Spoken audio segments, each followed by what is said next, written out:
What's going on, everybody? It's your boy ML Dragon here, and today is just going to be a nice little easy video.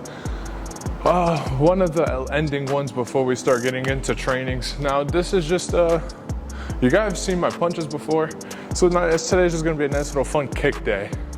I'm not really here, I'm not going to be teaching you guys how to do any kicks or anything like that. You're just going to see some of the kicking drills that I do. You're going to just see me have fun with it. It's a little bit of a freestyle. This is just so I could get my legs loose and stuff like that. I'm going to do some power shots, I'm going to do some speed, I'm going to do some fancy. All of the above. Just did a TikTok. As you guys can see, I just got a wireless microphone. Hope it sounds good. All right, let's get into the video. Now, nice little easy ones that I like to do. As you guys saw, some of the kicks that I landed on people at Nationals was my front leg. Very good thing that a lot of people don't work on. Well, some people, they do. A lot of people do work on their front leg, don't get me wrong, but they work on the more fancy stuff. Like they wait for their front leg to throw a hook kick when someone's coming in or something. I just like to stick with the basics until the day I start getting very comfortable with my basics, then I'll start throwing everything else. But just like right here, right, it's just speed. So all I want is to aim for his stomach as fast as I can. So it'd just be like, here, just quick, right, just nice, do that both sides. Again, I'm still worrying about that technique, but right now it's just a lot about the speed, and with speed comes power. So again, just nice. Here, 3, 4, 5. There you go. Just so, because when you're in that situation where I could just throw up that front leg without having much of a tell, without telling the person I'm going to do the kick, and so it's fast enough and strong enough to get them too. Listen, I would love to, it would be cool if you guys are somewhat impressed with my kicks. I've been working them a lot. Before COVID, I wasn't really much of a kicker. If anyone knew me, all of my tournaments, I just threw punches. So I'm glad that throughout COVID and now that I worked on my legs enough, where now that I'm like, people actually know that they have to still somewhat worry about my kicks, and then they have to worry about my punches, and my sweeps are getting better.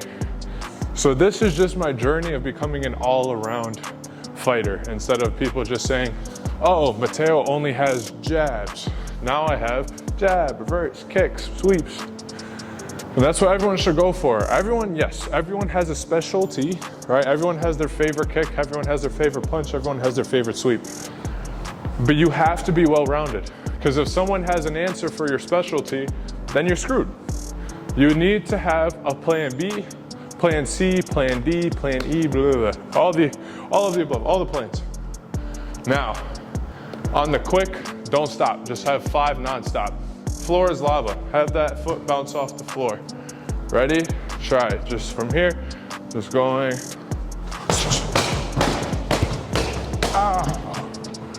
Nice and easy. Good drill. You do 5s, then you go up to 10s, 15s. If you could do that, your legs won't get tired kicking. Also helps with the power, helps with snap. Snap includes finish, that's what you need. Nice enough. Now that's speed. Now I like to just worry about strength. That's when I have the back leg. And again, that's all power, right? I'm not much in a fighting stance, right? I stand up a little bit, but it's the same thing if I was to do it from a fight stance. Just nice, just power, right? A little faster. There we go. A little bit more. Again. Easy. Power, right? Work on your power shots. I know in karate, using a lot of your power or full power, you shouldn't. But when it comes to body, maybe you should. Body kicks, we have feet pads, right? I control to the face, 100%. But Usually if they have a body protector on and you got your feet pads, hit them.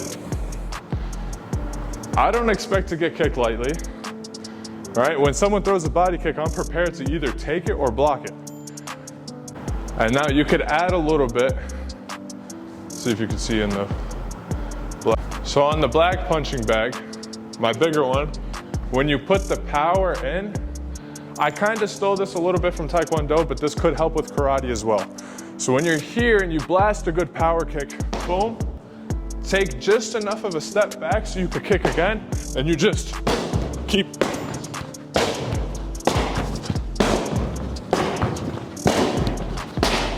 You just keep going. Another good drill right there. Listen. Martial arts doesn't always have to be set put, right? You can use any martial arts to help you. Again, I've talked about Raphael before. Raphael, in his camps for tournaments, he also works on judo. That's why his sweeps are amazing. He can sweep literally everyone no matter the size because of judo. I bet some karate person probably works with Taekwondo to get their kicks better. That's completely fine. You just have to implement those other martial arts for it to somehow work with karate. Like right there, I'm just doing the workout, right? I'm not actually going to do that in a karate fight, but if I could do that drill for a very long time, then I could throw one body kick, doesn't count. I could throw another body kick, go straight to the face after. Your legs have to be able to withstand that 3-minute fight plus more rounds of those fights. Number 3, we went through strength, we went through speed, flip the order. Now it's flexibility. You have to be able to make sure that you are able to adapt to certain situations. Say you go for someone's head, you try to go perfectly and they move out the way. You could either, with a little bit of a launch, keep going after them, or you gotta make sure when you miss, you don't injure yourself when you do, right? So that is very important when it comes to kicking. Probably one of the most is flexibility. Don't even throw kicks if it's not flexible enough. If you're not comfortable with the head, don't risk someone else's head, and don't risk you tearing or pulling anything. Stick to the body kicks. Get comfortable with body, keep stretching out until you're able to go to head. And then once you do that, work a lot on control, but with adapting to it. So obviously you first work on that control, just nice here. And I know for a lot of people who know me, they don't think I have control in the kicks, but sometimes there's unfortunate situations where if someone moves into your kick, that doesn't mean I didn't have the control for it, but I've been in certain situations. But again, work on that control. I work on it all the time, just in case. Nice, here. And then obviously you put some speed into it. Nice little tap, good. Again, it's never gonna be perfect, right? Sometimes you're gonna hit them too much, but as long as you're not knocking that head off, that's fine. And then you put a little bit of skill into it. Now you could mess around with your flexibility, see if it works. You play stomach, face. You can do go for a leg, face. You can pretend you're going for my giddy, face, or that's a question mark kick. Or you pretend to go for a side, roundhouse. You don't have to do these in fights, but you practice them. If you practice these, like I practice spin kicks, right? Going here. You're not gonna see me throw one yet until I'm 100% comfortable and I know I won't kill the person when I do it, but that is the goal. So just nice, and that's now, when you have all 3 steps, you freestyle, right? You do a nice little quick here, go a little play, touch, good around movement, right? Nice little touch movement. You come up with drills. Someone's here too close, push them back, throw a hook kick. Trust me, I know half of your senseis, or actually all of them, they all know these drills, they all do them. Take it seriously. Trust me, some of my students try to tell me they don't like to kick. At first, you might not. Push through. You'll actually start enjoying them. Once you land that body kick, or you land that E-point, or for, I don't know how the other organizations are, you got the 3-pointer, us AAU got the 2-pointer.